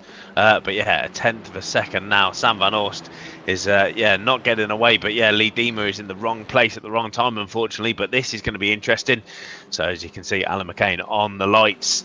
But yeah, I like using the lights. Do you really? The light. Yeah, the lights to me say I'm going for a move. Expect me to be there. Not if I'm close enough. Not half a second behind or 6/10. Like if I know I'm going for a move, I want them to see me so they know that they're not going to turn in or I'm trying something crazy, which is more to the fact. But yeah, this is fantastic. This is Van Orst. He's going to just come round and take the win for race number 2. Sam Van Orst leads from the front. Well, he's led all race, hasn't he? Yeah, literally. Hasn't needed to look back. No, he has led from start to finish. And, yeah, done an absolute stellar job. Crowther takes his second victory in the AMS. I'm sure there's going to be people yelling to promote Crowther. I'm sure he wouldn't be too impressed with me if I promoted him halfway through the season either. But also McCain and Jacqueline gets another 3rd place there, Mark, in the pros. He's doing a stellar job this evening. Yeah, exactly. And it's very difficult to, it puts us up here in and the admin team obviously in a position to go, oh, so and so's doing really well. Yeah, but they got lucky with the reverse grid or what. You see like the second AM. Stuart Gibbons had a great race, second in the AMs, but he gained 4 places. Okay, that's okay. Well, you think of Derek Crowther, he's only gained 1. So it makes it very difficult. It really does. Yep. And yeah, it's going to make it even more interesting now when there's top 20. Well, yeah, fantastic. Jack, come on, guys, it's a lap car. Of course, flashing lights are being used. Yeah, no, I'm not saying that, Jack. What we're talking about is if you're using it to try and put somebody off to stop them. Please, there's Mick Barry. I love it. Trying to do the I job love there. it. I think what we're talking about, Jack, is whether or not obviously it's used to put somebody else off. I get the lap car. Don't get me wrong. You've got the lap car there as well. That's a fair one. I fully understand that. But I mean, like if you're trying to overtake somebody and putting your lights on. But here we go. Here are the results. Anyway, we could be here all day on that, and that blue flags is another conversation. Sam Van Orst is your winner. Alan McCain in second, and Derek Crowther takes the win in the AMS, but is 3rd overall. Carl Jacqueline in 4th, Newman in 5th, Ridley 6th, Palmer 7th, Dan Mould in 8th with Jono Johnson 9th, Martin Sampson in 10th, Stuart Gibbons 11th, Roger Morton 12th, Danny Cazard 13th, Paul Godden 14th, Mark Chappell 15th, Andy Littler 16th, Rob Williams 17th, Chris Dixon is in 18th. Then behind that, you've got Daniel Lewis and Sam Smith's going to be on pole. Now, that's going to be an exciting one because Sam is no slouch. David Ayres in 21st, Craig Jones 22nd, Alan Toon 23rd, Charles Kellerman 24th, Mick Barry 25th, Lee Diemer 26th, Edward Parfitt 27th, and John Bailiff down in 28th. Then we've got Carl Hardy, John Higgins Jr. and Chris Barnes there as well. Now, we have got a brief little warm-up, guys. Do have a 5-minute warm-up so these guys can all go and get a drink and chill out. Who does that? Mr. Johns. I wonder who does do that, sir. Speaking from experience. Yeah, definitely flashing in the braking zone is a massive no-no. Does it put you off? Yeah, of course it does. Flashing lights in your rearview mirror, you don't want to see that. But yeah, lap cars. Yeah, if you're racing somebody. Yep. Yeah, it's not the right thing to do. I know we see it in the touring cars, but yeah, these guys are paid professionals. We do it all for a hobby. Yeah, I agree. I think at the end of the day, if you're racing somebody, don't go flashing them. Do it on track. If you're a tenth quicker per lap, you ain't going to make it through. Because even if you get through, they're probably going to come back through. So, back off your lights. All jobs are good, isn't it? If you are coming up to a lap car, which I do appreciate, fine, give them a flash. Let them know that you're there. Jobs are good, right? But at the end of the day, you know, you've got to be, you can't be on it. Who was on it? Oh, God, I can't remember who was doing it all the time in the race. Who was on it, Jack, in the racing line when I was in the touring cars? Somebody was flashing frantically. I can't remember who it is. Works a charm on some drivers. Yeah, it drives me crazy. That's probably why it works on me, Jack. I'm not going to lie. So, yeah, but there we go. It's an interesting conversation. That and blue flags. I love a conversation about blue flags because nobody ever agrees on what's actually right and what's wrong, to be honest. Oh, how long have we got? Oh, don't. We've got about 2 minutes. But that's Well, the let's thing. do the grid. Well, we can't do the grid until warm-up's finished, otherwise we'll end up with Mick Barry on pole. But no, I think that's the thing. There's just so many different opinions of a blue flag. You know, some people have been brought up on, obviously, F1 rules, where you get a blue flag, you get your butt out of the way. Others have been brought up on iRacing rules that just says they're there for an advisory, you know, facilitate, which never happens. And then others are just on no rules and just making them up as they go along. So there you go. Sam Van Olst, always, yeah. Wasn't there one who had it tied to his accelerator pedal? Every time he pressed the accelerator, his lights used to flash. I'm sure I heard a story about that as well, Jack. You might be able to help me out on that one. That's a fantastic idea. Yeah, somebody had it on their accelerator pedal from the moment they started the race. And they used to just flash constantly. I can't, for the life of me, I can't remember who it was. Somebody told me the story and it was such a long time ago, I can't remember who it was, but somebody had it on their accelerator pedal. So, yeah, that was fun for some here as well. So, but anyway, we're coming and listening to me and Mark waffle on for a few minutes here while we're going in through the warm-up. So let's see what happens here for race 3. The final race, top 20 reverse. That's going to be interesting. Blue flags, 2 different meanings, but realistically the correct thing should be if you aren't going to gain and are a lap down, don't get in the way of the lead lap. Agreed. VJ, in iRacing, it's iRacing rules. Unless it's a league, then it's set by the organisers. Right, I'm going to change the blue flags for next season, VJ, now. In the GT4s, the Clios and the TCRs. If you're under blue flags, get your butt out of the way. There you go. That's my. I told you about it. The admin wouldn't let me write the rule book because I only had 5 lines in the rule book, and they were like, "James, you can't put that." I was like, "Okay, never mind." So Roger went away and did a whole big rule book thing. I had 5 lines. That was it. That would have done me. But he was he was a little bit more sensible than me. Got ya. You know what I mean? Yeah, I think. Going back to the... In fact, you need to do the grid before we start this. Oh, yes, we do. Let's see if we can actually get a grid up this time as well while we waffle on. I'm just going to wait for it to flicker around here because it will... There you go. It will change. Right. So here is the grid for race 3. Sam Smith is out in front with Daniel Lewis, Chris Dixon, Rob Williams, Andy Littler, Mark Chappell, Paul Godden, Danny Kazar, and then Roger Morton and Stuart Gibbons. Look at the AMs in that front field as well in the top 10. Then you're going to have Martin Sampson, Jono Johnson, Dan Mould, Wayne Palmer, Carl Ridley, Pete Newman, Carl Jacklett, and Derek Crowther is going to be your top 18. Then you've got Alan McCain, Sam Van Olst, David Ayres, Craig Jones, Sir Alan Toon, Charles Kellerman, Mick Barry, Lee Deemer, Edward Parfitt, John Bailiff, Carl Hardy, and John Higgins Jr. at the back, with Chris Barnes in 31st place. Okay, so okay, Sam Smith, the lead pro, right? Everybody else down into 8th place, Mark, all an AM. Right. I'm saying nothing. I've not been very good tonight at picking. Obviously, I like Sam. I want him to win. I would expect him to, but who knows? Well, who knows? John, we're gonna know in about 20 minutes time. Top 20 reverse here. Smith got away. Dixon did not get off that line. Williams has made a jump as well. Smith didn't. And Daniel Lewis has gone past him down into turn 1. Dan Lewis is gonna get out in front, coming down into turn 1 now. How is this all gonna work? As all of these cars, look at the state of this. Rushing down. We've got 31 cars rushing down into turn 1 there as well. And all of a sudden the cameras have all gone. So that's interesting.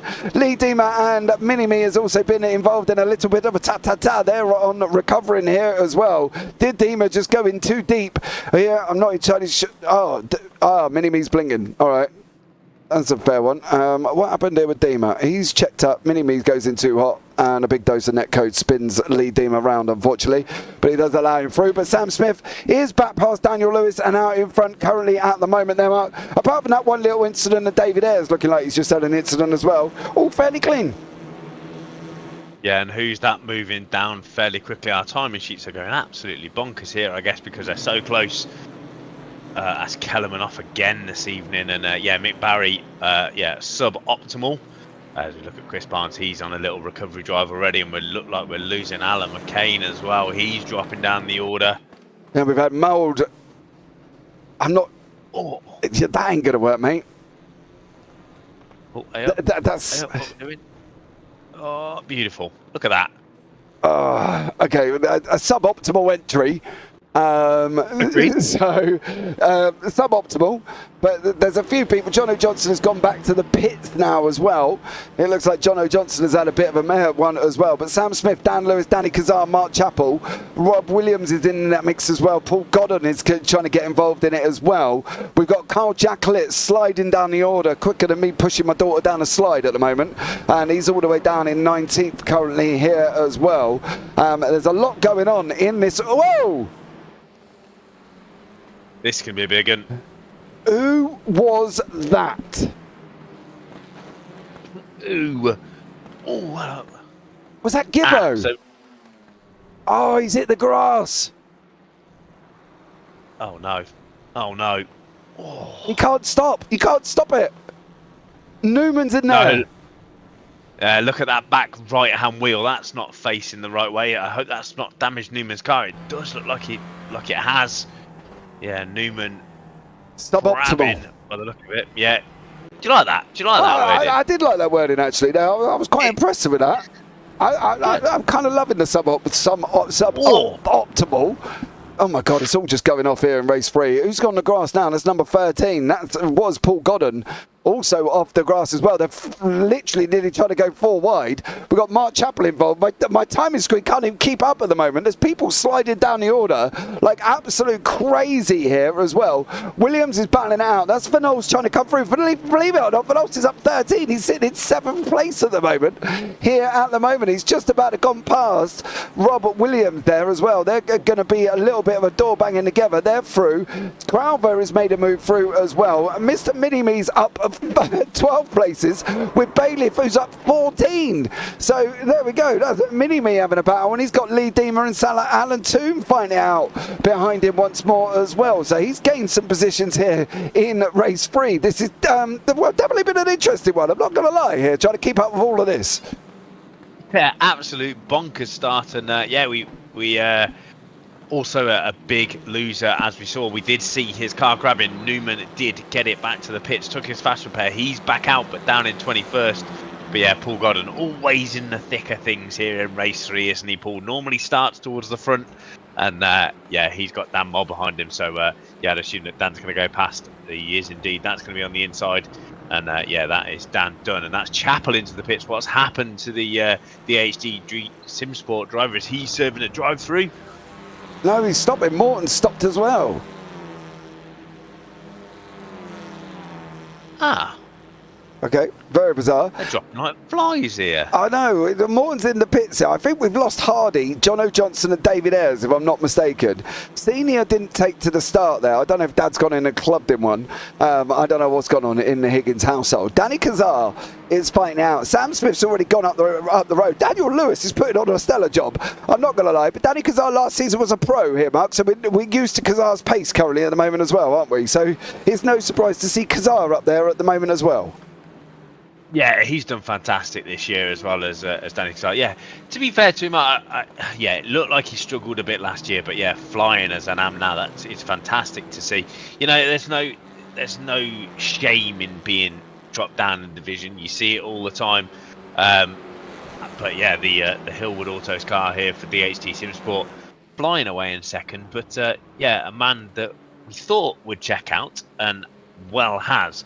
Is yeah, Sam Smith for iRace Esports.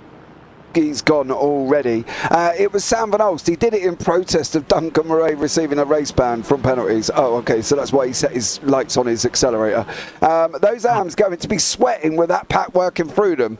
Yeah, but they've done a good job. They're still in the top 10. Crowther's leading the way here. Williams is still involved as well. Crowther's just about to go up the inside here, I believe, of Williams. That's Andy Littler in front of us as well. Williams has gone in hard. He's trying to run it round. He did do it. Can he hold that line? That's going to be the question. Can he hold off the ever-looming, fast-paced Crowther? Don't give up the inside. You're still in front. Take it if you can, because trust me, you want to have that inside line. You don't want to be on the outside. Crowther's just sticking his nose in there as well. He's almost trying to get really close. I did have a great analogy then, but I realised that I can't actually say it. So I'm going to not say any more after that one. Right. Good. I'll go. Yeah, mate, you go, because I had to stop myself there because my thought process was like, can I say that? And I was like, no, no, I definitely can't. So, yeah, stop. But anyway. Well done. Proud of you. Thanks, mate.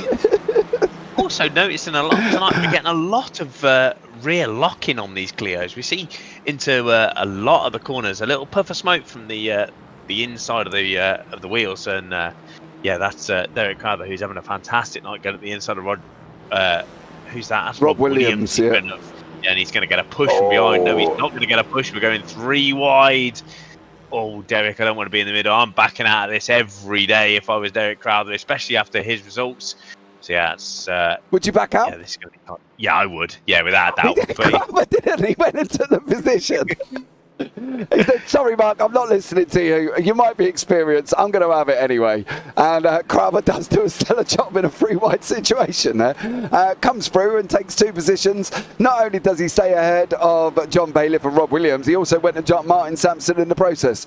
So there you go. He's doing an absolutely stellar battle there as well. Newman is back out on track. He's down in 16th at the moment. He's the only one of the few men that are in the same position. Paul Godden is in the same position. He started in 7th, with Sam Smith is also in the same position where he started. Van Olst is up 16 places, sitting in 4th at the moment. He's done an absolutely stellar job, and we're only 8 minutes in here. Other gainers, of course, you've got basically Carl Ridley up 12, John Bailiff's up 17. Then you've got the likes of Edward, obviously Minimi is up 14, with Lee Deemer also up 12. He's ahead of Craig Jones, who's up 7. Then we've got Alan Toons up 6, McBarry's up 6 as well there. Barnsley looks like he's just had a moment, has just gone off track, and unfortunately is into the pits there. Chris Barnes did jump to the pits, so I'm guessing we might have just actually, I need to go back onto this one. Where is it? What does he do? He's in turn 1. Oh, he just locks up, goes off, and I think he's kind of had enough on that one as well. But Dixon's still fighting it out here once more. Well, he was on until he got on the grass, of course. And Gibbo trying to get past Mark Chappell, who of course, battling out in the AM Championship currently at the moment here as well. So the AM Championship is very interesting. Chappell is ahead of Gibbo, so if they can stay where they are, and Minimi's just behind them as well. So Minimi's doing an absolutely stellar job, because it's not only that, he's ahead of, I think he's ahead, oh no, he's not ahead of Andy Littler. Andy Littler is sitting in 8th place. So Minimi is ahead of Gibbo and Chappell, 2 of the main rivals in that AM Championship. Ridley being chased down by Van Olst, with Kazar in front there, Mark. Yeah, the 2 pros heading on to the back of Danny Kazar. Sam Van Olst, what a fantastic evening that man is having. Yeah, up 12 places, you see, well, up 16 places, sorry, you see how good these guys are through traffic, and Danny Kazar now looking in his mirrors, moving left, moving right, goes defensive early, says, boys, if you want to get past me, you're going to have to go around the outside. No, he won't. He'll back out of it. He knows that is not his battle, and Danny Kazar using his brain. Fantastic to see that. Knows that these boys are coming up quick. Yeah, he's obviously thinking about the championship, like we said earlier at the start of the broadcast. You know, with 5 rounds in now, these boys have got to be thinking of the long game. Personally, I do it right from round 1. But yeah, fantastic battle that we're watching here between the Win It and Bin It and the Goldwing Motorsport teams here.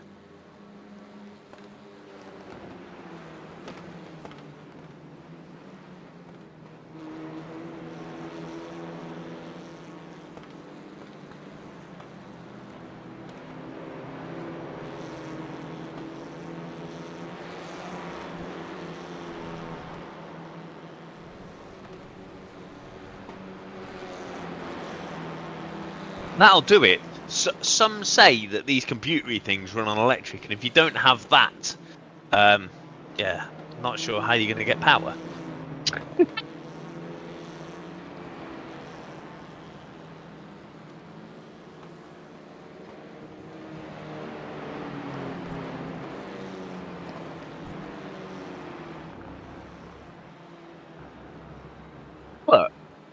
But I love that he's got no power. So what does he do? Oh yeah, I'm going to get my phone out and I'll watch the broadcast anyway. That is commitment.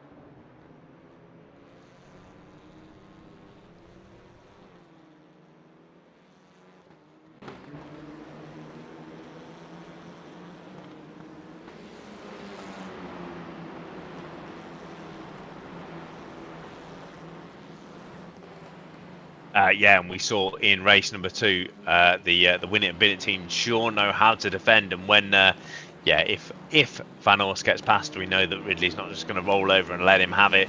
They're battling now for P2 and 3. Smith is gone. He's checked out. He's just, consistently lapping. I've been watching Sam's laps. Always been very consistent when we did RC racing together. And, you're looking within sort of 4 tenths of, his best and his average, which is fantastic to see. That's how you win races. Yeah, we seem to have lost James. No, you haven't. I didn't press the unmute button, so that's my mistake. Because, unfortunately, I hit the wrong button. But there we go, I'm back now. Yes, I know, I can see it, Callum, as well. And then the racing line. Love hearing one commentator. Thanks, Jack. Much appreciated. That's good. So now they all think I'm actual bonkers, that I'm just having a conversation with myself. Yeah, pretty much. So, look, they already heard the rumour, Mark, so now it's just been reinforced, the fact that you've lost your plot and you're talking to yourself here.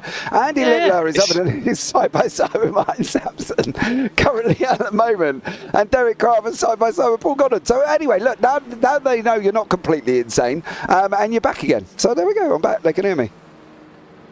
Yeah, even the guys in the pit lane have put the broadcast on. That's fantastic. Roger Morton, lovely to see you in the chat. But I'll give you a free hint. You're in the wrong place. Yes. You should be out on track, sir, not sitting in the pit lane listening to me and then moaning about the fact that people can hear me. Ridley's still holding off Van Orst here as well. We've got 7 minutes remaining of this one. Anyway, Jack, when are you going to get hold of me? If you've got time to sit in the YouTube, mate, you've got time to come and race, haven't you, Jack? What are you doing sat there? Anyway, I'll send you an invite, mate. You can come and get involved in the league. You know you want to. GT4, as long as he's not too good.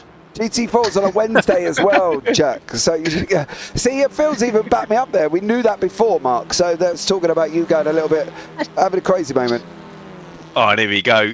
This is the time we've been waiting for. Van Orst and Ridley side by side. Sam's on the inside. That is move done before they've even got to the apex. That's fantastic. And P up 18 places is Sam. 6.5 seconds is the gap in front.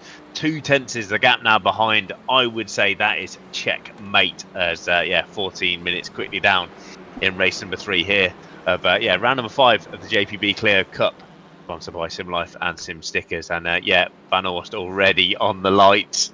You be careful, Sam. I can feel his blood boiling already. Yeah, he's on the lights. That's basically Mark Chappell up the road. From Mark's point of view, right, he can get past these next few sections of corners, right? I'm not going to lie. He is coming around the carousel as he's going to go up through the S's. So he can get through the S's here.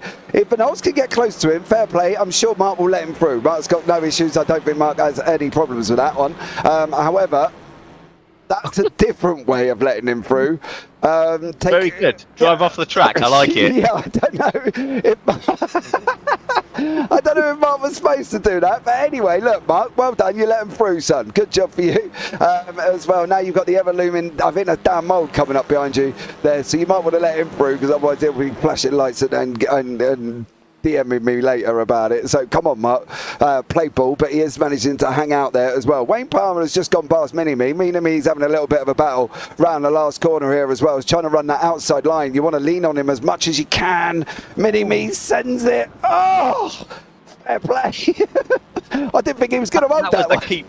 No, that was a keep my foot in moment. That was. Yeah, I'd watch this. I'll add some more steering. I'm just going to plant my foot. That was fantastic. Yeah. Learning every week, I have to say. I know we're not biased in the commentary booth, but yeah, learning every week. You know, it's nice to see newbies to the series, newbies to iRacing coming and jumping in, having a go. It doesn't matter what your iRating is. We range here from 475 right up to your likes, your Pete Newmans, your Dan Moulds, up in the 5 sort of K region. It's fantastic. These guys can all race together. Yeah, and again, I believe this is actually Pro and Am here having a fight. Wayne Palmer is the Pro, and my boy Edward there is the Am. And so he's doing an absolute cracking job holding. Oh, he's just running in a little bit wide. Can he keep Palmer back a little bit more? Palmer's trying to rocket up the inside. No, Minimi takes his nose off, and this battle is still looming here once more. This is the battle for 15th and 16th place overall currently at the moment. Of course, it's two completely different classes. I don't think Minimi realises that he is an pro and he's just decided that he's not going to back off and well, defend for his life pretty much, which I suppose in his way is he's got a right to do once more, as those guys are carrying it on currently at the moment. But I don't think they're going to let off for the whole of the race. I want to have a look at John Bailey if he's battling away in the middle here with Andy Littler, but I just want to check if Palmer's going to try and make that move down into turn 1. He's going to try and force the inside line, is he? He doesn't look like he's going to be able to get it. He does this time. He gets some room on the inside. Oh, he locks up. Parfitt Jr. locks up. There's a car off the... God, blimey, there was Alan... I think that was Alan Toon coming back here as well. And they're still not giving up, Mark. Still going for it. Yeah, doesn't matter who we're racing here. These guys going at it tooth and nail as Palmer cuts across the front of that car, uses all the gravel. I mean, if that was real life, that car's stopping very quickly. But luckily in iRacing, we can just, run over it. We'll take the incident point. But yeah, Wayne Palmer back past the Parfitt Junior car. Yeah, it definitely is. This is Bailey having a go here with Andy Littler behind him. We've lost Alan McCain. Why did we lose Alan McCain? He's not practicing for GT4s already, surely. Oh, I don't know. It's a possibility. But whatever he did, he did it. Whatever he did in a big way here, mate, because he's literally... Oh, no. Hey up. Hey up. We don't seem to have any steering on that car. No, I'm just wondering. It just...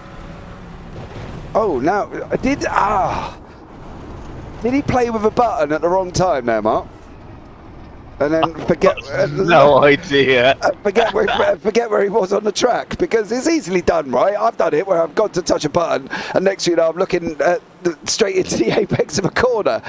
Did he touch him? He's probably on his phone, isn't he? He's probably texting Arthur Thirdeluz, his teammate for the GT4s, asking how he's getting on, and just driven off the track. I like it. I don't know. That's one way. That's one way for Alan McCain to put himself out of the race as well. It just looked like he didn't pay much attention to the track at that point. Let's see, of course, he had a problem. And then as well, Andy Littler has gone off track. No, Andy Littler. Yeah, he's plummeting down here. Unfortunately, this is what Littler's done in that hairpin. Just missed his braking zone. He's going to go up over the hill. No, you can't get on. No, I don't even know where that leads, but I'm pretty sure it doesn't lead to the right place. And he's got to come back and reverse it round there. So Littler has gone down the order, plummeted down the order. Unfortunately, he's now in 16th place. Here is Littler. Oh, he's gone off again. Not having a good moment there once more. Charles Kellerman and Chris Dixon fighting out. Sam Van Olst is... Oh, Charles Kellerman's just gone through. And Sam Van Olst and Carl Ridley still going at each other as we are on the final lap of the race. So there we go. All in all, it's been an interesting one here this evening, Mark, I think.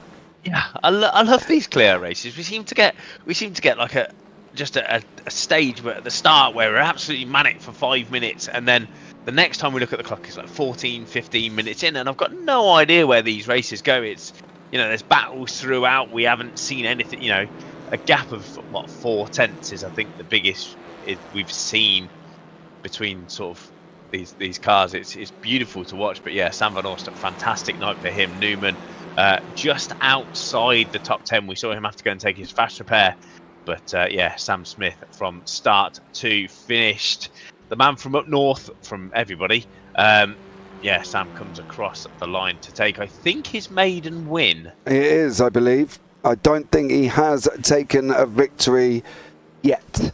So Sam Smith. And he is happy. Oh, blatantly, yeah. Danny Kazar's going to win the AMS. Kazar's going to come across the line and win the AMS with Crowther. He does gain some points on Crowther. Crowther comes over in second place with Dan Lewis, who had a blinding race and finished in third. Somebody's gone off directed left. Pete Newman comes over the line in 11th. Lee Deemer has just managed to get past Rob Williams, and Lee Deemer just managed to hold on there. I think he's going to have the run over Williams. Williams is, yes, Deemer did get it. And this is how Deemer did it. I think I've got a funny feeling this is on a run down into the last corner. Yes, it is. Williams backs out and just allows Deemer. I don't know if he expected Deemer not to hang on there, but Deemer did hang on. Charles Kellerman, who's had a somewhat of a, I think in terms of evenings go, rotten evening there, Mark. I think that would be an easy way of putting that. Yeah, sometimes the luck just doesn't fall with you.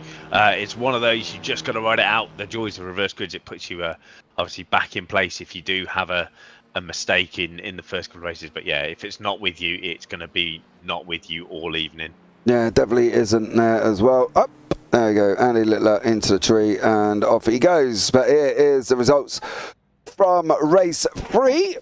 And we got Sam Smith currently is your winner, with Sam Van Olst up 14. Well, no, he was up more than that, up 18 places into second place. Carl Ridley in third. Dan Mould fourth. Danny Kazar takes the win in the AMS with Derek Crowther in sixth. Dan Lewis, that's your 1, 2, 3s. Then we go Martin Sampson in 8th, Paul Goddard 9th, John Bailiff 10th, Pete Newman 11th, Lee Deemer in 12th, Rob Williams 13th, Wayne Palmer 14th, Edward Parfitt up into 15th. He's up 12 places there. Carl Jackalett 16th, Charles Kellerman 17th, Chris Dixon is down in 18th place. And then from on that, we've got Andy Littler, Stuart Gibbons, Mark Chappell, Craig Jones, Sir Alan Too, Mick Barry, Alan McCain, Roger Morton, Chris Barnes and Carl Hardy. And then we've got John O. Johnson, David Ayres and Mr. Higgins Jr., who didn't look like he took to the start. So there we go. All in all, an interesting evening of racing here, Mark. I think one that some of these drivers can be proud of. One of these drivers that we have got in who has just jumped into the booth with us to have a chat, and that is Mr. Carl Jackalett. 2 third places there, sir. And then 16th, but you were up 1 place. Not a bad night for you, young Mr. Carl Jackalett. Yeah, that's not bad, is it? I was just watching the replay of lap 1 and seeing what happened to me. But lap 2 was quite interesting when the bonnet flipped open and I couldn't see where I was going. Oh, well, yeah, that would definitely do it. Wouldn't it? Yeah. That's not going to make it easy for you. You know what I mean? We'll have a look. Does make it difficult. Yeah, we'll have a look back at lap 1 now. We're just looking currently at the moment here as well as you're pulling away from the start. And we'll see if we can find out. Was it in turn 1, Carl? No, it's down the carousel. Oh, down into the carousel. Okay, we've got a bit of a long run before we got there. But overall, not a bad evening of racing for you. No, brilliant. Really good. Flying in practice. I think I was 3rd fastest in practice.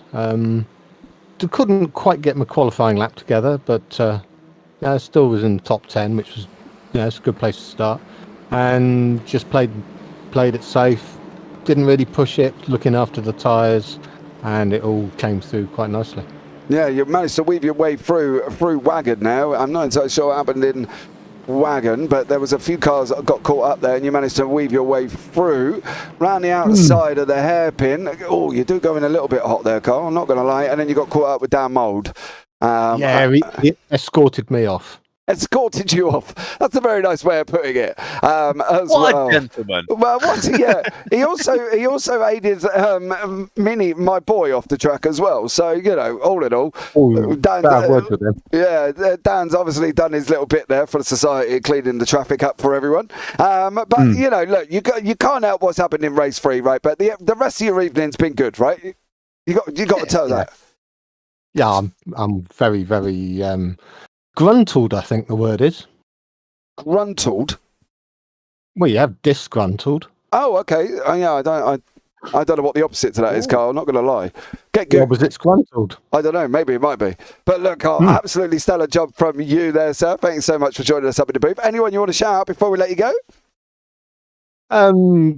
Yeah, all the guys in practice on whatever night it was. Was it Thursday?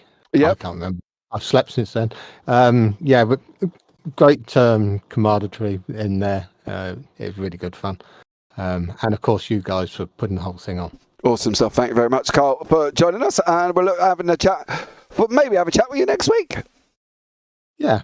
Where are we next week? We're on a racetrack in iRacing. We're at Suzuka. So yeah, we're Suzuka West. Suzuka West circuit. Yeah, I know that one. Yeah. All right, mate. Well, have a good one there, bud, and I'll catch up with you soon, dude. Yeah, will do. Take care. Thank you very much. Bye. Good night. Bye. Right, now I want to have a word with Mr. Craig Jones, who's going to join us in the booth this evening. Craig, how are you? I'm just going to turn you down. You're shouting in my ear there. Well, yeah, apart from not being able to hear now, I'm all right. Well, 2 hours of this, Craig. Give over, Mark. You love it. Don't act like you're an innocent party in all of this one. He's got a booming voice as well when he gets going. I'm not going to lie. How was your evening, Craig? You know, moments and moments. How was it for you? It's pretty rubbish, to be honest. As you know, I've had a few weeks out. I caught a rare strain of bird flu that took me out for one of the weeks, and then I've been working for the other couple. So I'm a bit rusty, if I'm honest. So it wasn't my finest night. Race one, I didn't even have the right setup on, so I had a fixed setup on. I was wondering why I couldn't turn the car. And it progressively just got worse throughout the night, to be honest with you. So yeah, not a great night, but it was still a good laugh. It was still fun. Yeah, it was. We're going on to Suzuka West next week, mate. How's that for you? It's Suzuka. It's a nice, fun place to drive. I don't know what it's going to be like in a Clio, but after tonight, I'm going to get some practice in. I think that's the key. Well, we are on the West circuit, so you know you've not got so much of Suzuka to deal with. You've only got a little bit. Yeah, I've raced that layout a few times. We've done it in the Mazdas not so long ago, if I remember rightly. So yeah, I'm familiar with it. But it's a nice, fun track, that one. So yeah, looking forward to it. Good job. Well, thank you so much, Craig, for joining us. Anyone you want to shout out before we let you go? Nah, not really. Nah, just my teammates, of course. And Alan Toon. Do you know it's Alan Toon's birthday? So I hope you've mentioned that a lot. I haven't actually. No, I completely forgot until you've just said it. 70 years old, and he's still on track with us. Like, it's just incredible. So yeah, massive shout out to Alan Toon. Happy birthday, mate. Well, there you go. Thank you so much, Craig, for joining us, bud. And we'll look forward. I'm sure I'll speak to you tomorrow. Bye. Bye. All right, next up, let's bring in Mr. Chris Dixon into the booth. Chris, how are you, sir? I'm good, thank you. Good night of racing. Yeah, not too bad at all. Overall, race 3 was good. Was it scary starting at the front of the grid in race 3, Chris, knowing you got all these guys behind you?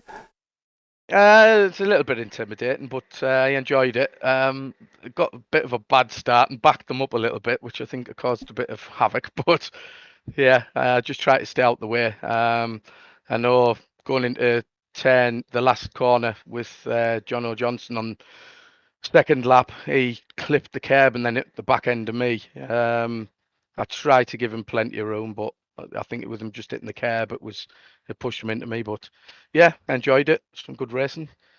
All right, mate. We're going forward. What's the aspirations for the season, Chris? You know, we're going to Summit Point West next week. You know, what's the plan for you for that one? I'm just planning on being where I have been and trying to get a little bit quicker, which I have on this track. I took 3 seconds off my time. I only got 25 minutes practice because of the kids' situation. Yeah, mate, I feel your pain. It's fine. Yeah, so yeah, enjoyed it. Well, I happen to know a good coach, Chris. If you haven't heard, there's somebody who speaks to me every Tuesday who is great at giving people some help, aren't you, Mark? It has been known to, yeah. We've done a little bit with Mini Me, haven't we? Yes, you have. So, yeah, he's done a great job there, Chris. So, you know, if you're ever in the mood and you fancy having a little bit of coaching, reach out to Mark. He'll give you some help. Yeah, possibly in the future if I can arrange some time. yeah, that'd be a good idea. Might take another half second off me lap time. Yeah, there's never enough time in the day, mate. Never enough time in the day. I'm not going to lie. But Chris, thank you so much for joining us there, bud. Anyone you want to give a shout out to before we let you go? Just yourselves for putting on a brilliant show as usual. Really enjoy it. And the race is fantastic. Yeah, So thank you. It definitely is, mate. It's been a absolutely top evening of racing here. So thank you very much, Chris. Look forward to seeing you on chat next week at Suzuka West. Yep, hopefully. See you there. See you later, mate. Take care. Right, let's have a chat with Carl Ridley. Carl, welcome in. How are you, sir? Oh, hey, James. Good yourself? I'm not bad, mate. You awake? You up early enough? Yep. I did struggle to get out of bed this morning, but I did get out. Got out, get on to track. Just tell us again, what time did you get up in the morning to do this? 3 a.m. It's unreal, isn't it? Mate, that is commitment. It's something. I don't know if commitment's the word, but that's just insane. But look, I'm happy you're here, Carl. Anyway, not a bad evening of racing for you, mate. You know, second place in the mix as well in race 1, third in race 3. You know, you've got to be happy with that, haven't you? Yeah, it's consistent. That's what I'm, trying to do. Get more and more consistent. Get these consistent results, and try and take a championship fight. Yeah, because at the moment you're leading the championship, are you not? I am, but there are drop rounds, so I think Newman has a bigger drop round, so he will be leading. Well, he is. Yes. Yes. Currently at the moment. But it's close. I know that. It is close. We've got to wait for it to update because it looks like it's got Pete Newman on the top, but it's going to be close. We'll apply the drop round probably after round 6, I would have thought, after next week's round, to be fair. Apply it in the middle of the season, and it's a straight sprint to the end, to be fair. No, yeah, today was good. I didn't have the outright pace, but I did what I needed, got 2 podiums and a P6, quite happy. Yeah, mate, got points on the board. And you finished the race. Ain't bad, is it? That's it, avoid the carnage and gained a big race through. Absolutely. Well done, sir, as well. You were up 12 places in race 3. Thank you so much for joining us in the booth. Anyone you want to shout out before we let you go? I just want to thank all my friends who are hanging out in another Discord that I was racing with, and yourself and Mark for the commentary. Awesome stuff. Thank you very much, Carl, for joining us. And I'll catch up with you, maybe catch up with you next week. Hopefully. Take care, mate. All right. 3 o'clock in the morning. I know, that's just insane. I've got Mate, to, that's quality. I've got to give him his credit there as well. That is just absolutely crazy. Right, I'm going to bring in one more person for a chat, of course. Obviously, the sponsors of this season, Mr. Paul Godden from Simstickers Sim Life. Paul, how are you? Yeah, evening, James. Yeah, I'm really good, thanks. Good, mate. How was it for you overall here this evening? Nice little couple of battles we saw you in. Yeah, overall, it was a really enjoyable evening. It was very clean, I felt, for a free circuit and a very tight, twisty circuit. I thought it was going to be a bit more like sideways action and bouncing off the walls because it's a bit narrow. But overall, I think it was a really clean evening for most of the people. So it was and most people I've spoken to already have said it's been really enjoyable for them as well, which has been good. Yeah, we're just watching you currently at the moment. You just hit a bit of a grass here around Wagon, which obviously is the fast left-hander as well. Difficult corner overall, but I think from your point of view, though, you've had kind of I'm not going to say a cushy evening because that's probably the wrong word, but a consistent evening. I think that's probably the better word. Yeah. The main thing was to be try. Again, like I say every week, I know my battles, who to pick, and I knew who I wanted to try and beat. And the car was really good. It was really safe car to drive, but I really struggled. I come over the corner, it's a long right-hander before the switchback left. And every time I come around there, all the cars around me who were a little bit quicker were all gaining 2 to 3 tenths on me every time. And I'd make it all the way back up through the lap and then lose it in that bit. And it was really frustrating. And it didn't matter. I was trying different gears, different lines, whatever. So it's obviously in the car setup, I think. So I said I'm going to have a work with my teammates on it and see if I can work out, get that bit more rotation. But it was just, the first 2 races were literally, I think, staying in the same place.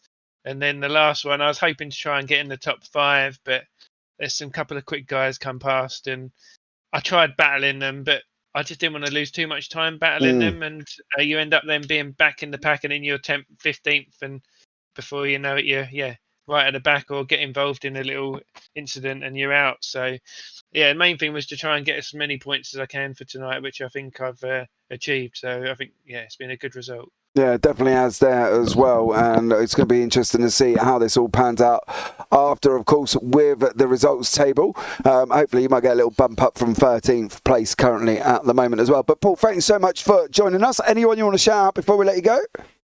Yeah, I'd like to shout out to yourself and Mark for doing a great job on the broadcast, and obviously yourself and the admin team for putting on the series. And always I'd like to thank the drivers because without them it wouldn't be we wouldn't have a series to race, and the drivers seem to be settling in now, I think, after the first couple of races, and got a real good bunch of guys with us. All seem friendly and hard racing, but and nice and fair as well. So yeah, it's been a great evening. Yeah, definitely as well, bud. Thanks so much for joining us, and look forward to catching up with you soon, no doubt.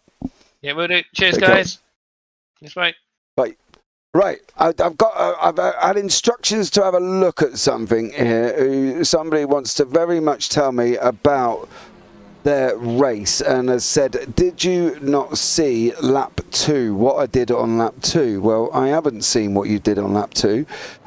Clearly, I think you managed to avoid that massive Stuart Gibbons incident there, Mark, as well. As we go on board with Craig Jones here, he has it's amazing accident avoidance, he told me, was the word that he used. So I'm wondering if this is part of it. And did he get through? He did. That surely cannot be what he's talking about. I think he's had another go once more as well. Let's give it a little bit of a whiz on and see what he's having a quick chatting about here as well, because he did manage to avoid some cars, apparently. Apart from Dan Mould sliding back on the track, and that was an interesting one, wasn't it, Mark, to be honest, with Mould going to, and he also caused McCain to go off. So, all in all, hey-oh, can't win all of the time, can you there, Mark? How's it been for you this evening, young sir? Loved it. It's fantastic to commentate on these, isn't it? That we say it every week. There's fantastic racing all the way through the pack. The tracks are fantastic. Oh, hello. Yeah. It's great racing. It's good to see, obviously, Sam Van Horst having a good evening as well. Sam Smith taking the race reeve in. And, Pete Newman, a good recovery drive just outside the top 10. So, yeah, putting a stand on the championship. Yeah, the championship. It's going to be interesting to see once the drop rounds kick in. We will look at applying them after round 6, so next week at Suzuka West. Don't forget, guys, as well, we've still got the LSRL GT3 coming up after this as well. But I think that rounds out tonight's broadcast from myself up here and the booth, and Mr. Mark Fletcher as well. For now, guys, as always, take care. Have a great week, and you never know, we might see you on a track sometime. Good night.